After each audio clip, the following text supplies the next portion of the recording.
story that is alive. And the more you read it, the more it becomes alive to you and in your heart. Now, this particular passage that I was reading was concerning a man who was called to be a king. He was called to be a king. Look at your neighbor and say, called to be a king. Called to be a king.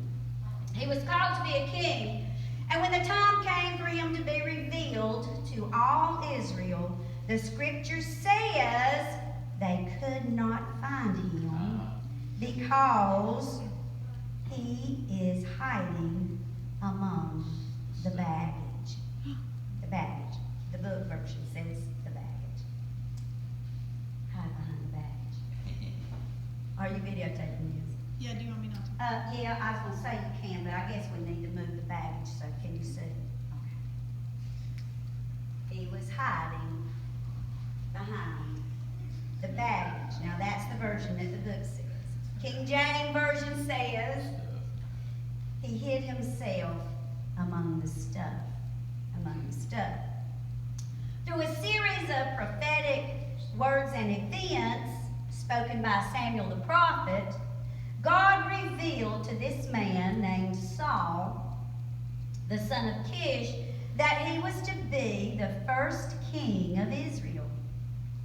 The time came for this choosing to be revealed so that all Israel would know.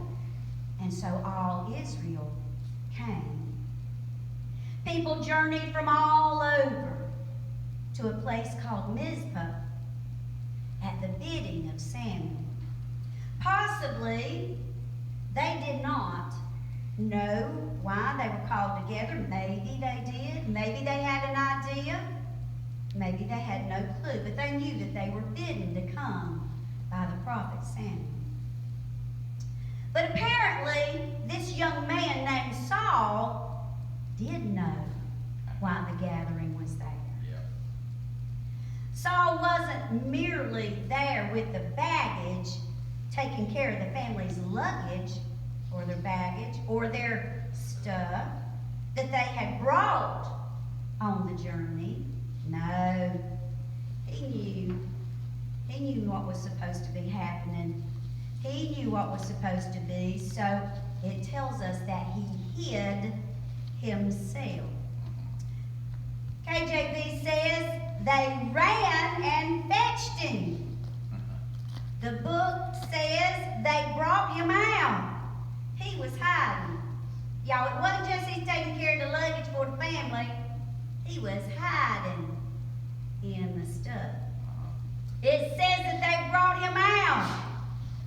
All right, Katie, give me a hand. Can you get up from there, girl? Okay. Maybe at the right, my other hand would be better. Oh, so he didn't willingly come out. He was brought out. It's understandable that perhaps he had personal issues that made him feel inadequate for the job. When Samuel first talked to Saul, he told him, he said about the Lord's call and about him being made king, and Saul's response was, "Am not I Benjamite?" He said that, "Am not I Benjamite?" Am not I Benjamite? Wait, what? That's close enough. Now we go with I have that. no idea. And my family is the smallest tribe in Israel. And my family is the least of them. That sounds a lot to me like what Gideon said whenever the Lord spoke to him. And he said, you know, my family's the poorest, and I'm the poorest one of them. Yeah. You feel that way sometimes? Maybe you do. Sometimes you're like, This automatically shows us that Saul had problems with self-esteem. When Saul was brought to the assembly, so he was brought out of the stuff.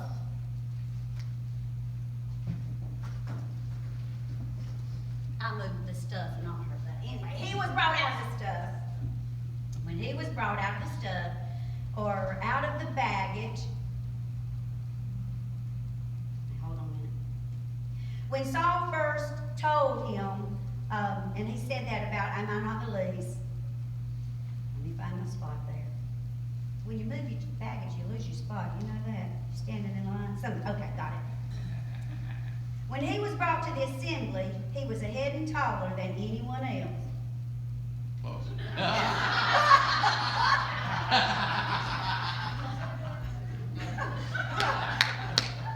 What makes this bad is she only 12 years old. 11! Her birthday's coming. Yeah. It's in June. Oh, wait, it's a long ways off. Okay. Well, we're going to assume that all the rest of the Israelites were maybe short. No, that's not the case. But he was head and taller than everybody else, and maybe he was self-conscious because of his height. We don't know. He was self-conscious for some reason, and later we found out that an evil spirit bothered him so much that he has to have a skilled musician to play music for him to help him overcome it. Through looking at Saul's life, we can see that he was brooding.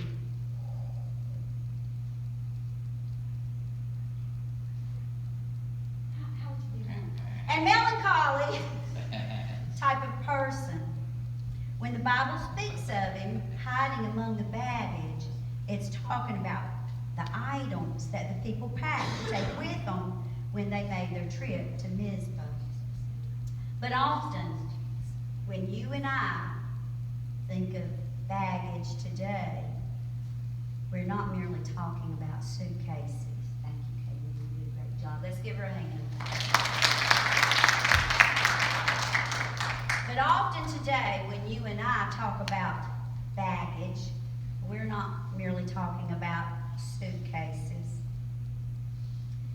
We're talking about sometimes our problems. We're talking about sometimes our insufficiencies. We're talking about negative situations of the past that we pack up and carry with us throughout our life's journey. That's true. Jesus. And if we don't examine ourselves from time to time to see what baggage we need to rid ourselves of, it becomes so tall that we can hide behind it. We can hide behind excuses. We can hide behind reasons. We can hide behind things that we just don't want to deal with from the past. Saul did not come willingly. He was forced out of his hiding place. Aren't you glad that sometimes God will force us out of our hiding place? Though he was the first king of Israel, fleshly baggage, his fear of how he'd look in the eyes of the people, repeatedly caused him to disobey God and resulted in his loss of the kingdom. So, what baggage do we hide behind that keeps us from stepping forward and obeying God and being the best that we can be? As I said, I have some things here in my baggage. There's some things that when I travel, I need to take with me. There's some things that when I travel, I need to take with me, but you will not. Junior would not need that flat iron to curl his hair with. Doctor might. Dr. Neither, unless he was curling his beard. Can't get close to not needing that flat iron. Just saying. And, you know, Ray would not need that makeup kit that I carry with me. I don't think. Jessica, he wouldn't need it, would he? So there are some things that I need to carry with me that make me who I am. But there are some things that I might carry with me that I might not need. But they fit in my luggage. They fit in my luggage. Some of the things that I might carry with me are so outrageous.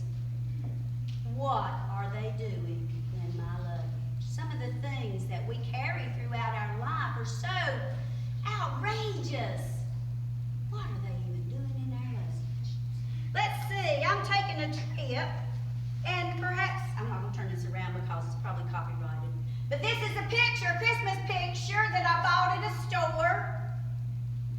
I would not need that in my luggage if I'm taking a trip, especially not in the summertime going to the beach. I wouldn't need these. So let me take this out of my baggage. Something else I have room for it, but I don't need this birdhouse. I don't really need that in my luggage. But yet here it was. I made a place for it. I put it in.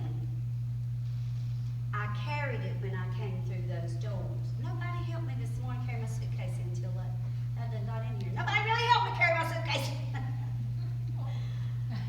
But I carried it in. And you know what it was? Pretty though it is. Something that speaks to me though it does. I did not need it in my luggage, but you know what it became? It became a weight for me to carry around. Sometimes, folks, as I said a little earlier, we have to be very careful that we see what we're carrying around in our heart, see what we're carrying around in our lives. And there are some things that we need to just get rid of. Just get rid of. How many times have you ever cleaned out something from your house and you know you didn't need it, you know you're not going to use it, you know it's no good, but you just will not get rid of it. And you know it needs to go to the trash. I have put things in my box to take to give away and go back out there because that box is still in my garage, and go back out there and dig it out. Man, we've got some things we do not want to hide behind our baggage. You see, in Zephaniah 3:17, it tells us, the Lord your God